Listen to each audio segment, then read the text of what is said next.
Hey guys, so in this video I'm just going to try to give you a really quick introduction to GitHub. I'll try to make the video quick at least. But anyways, what you're going to need to do initially is you're going to need to create a folder. And this is going to be your local repository. This is where all your files of Git are going to be stored and where all the snapshots are going to be saved.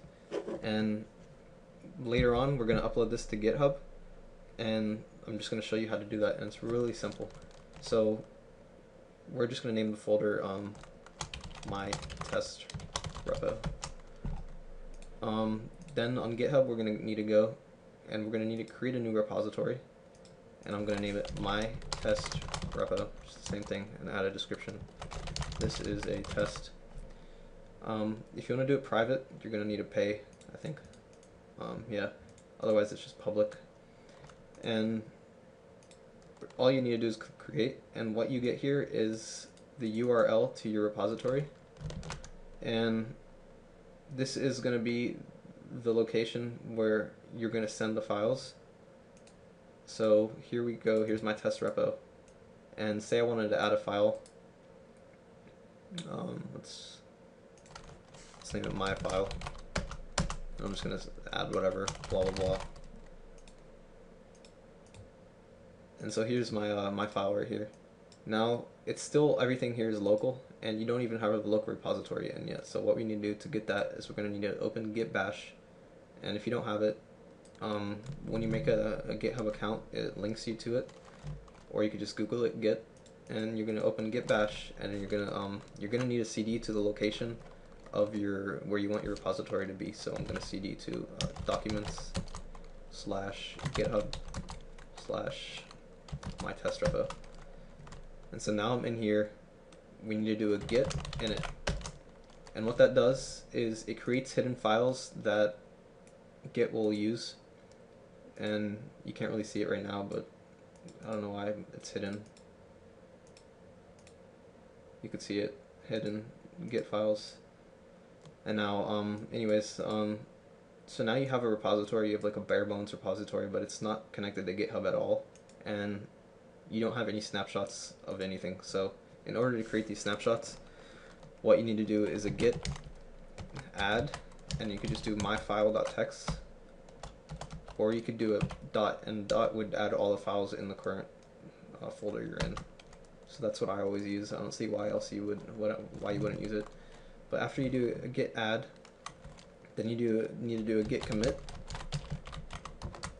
and you need to use a message. So you do a -m and then added the first file. So now you basically have a snapshot of a local repository, but this is all saved on your drive. Nothing is on GitHub right now. To put everything on GitHub, and the commands will be right here after you make a repository, you're going to need to create a repository using this URL, because that's where it is, and you could actually just copy these two lines exactly.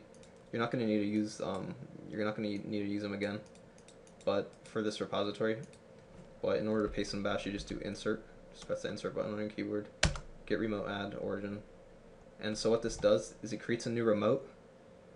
It calls it origin, and it's linked to this repository.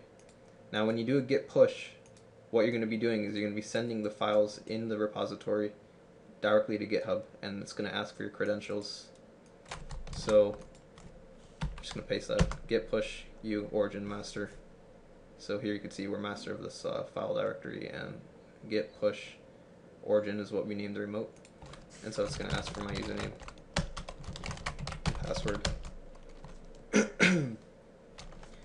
So it's writing everything, and see, as you can see, it's now done. And if we hit F5 here, you can see myfile.txt is available online publicly to everyone, and they say they recommend adding a readme, so let's do that right now, because I just want to show you how easy it is later on to add files to the repository. So basically you just do a new file, just name it readme. Not sure if it needs to be in all caps. I just started using GitHub today, because I'm making a little mud kind of game. It's a graphical interface game, but it's inspired by those old mud games.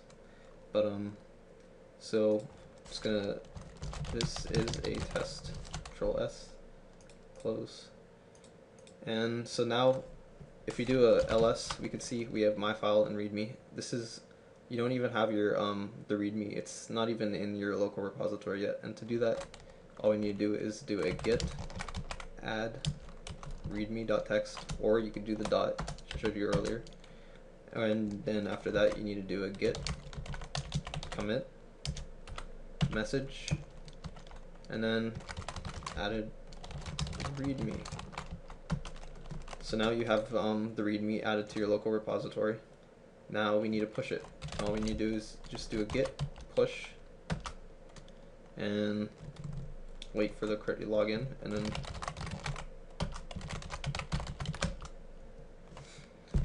now it writes everything online. Now we can go and check, press F5. Yep, here we have the readme and the myfile.txt. And so basically, that's all the basics of adding your files to the repository. In a later video, I'll show you how to do a pull request, a watch, and a fork, which is making use of GitHub. I mean, why else would you want to use GitHub? It's to make use of other people's code. So anyways, that was my first video. If you liked it, please subscribe and hit the like button. Thanks.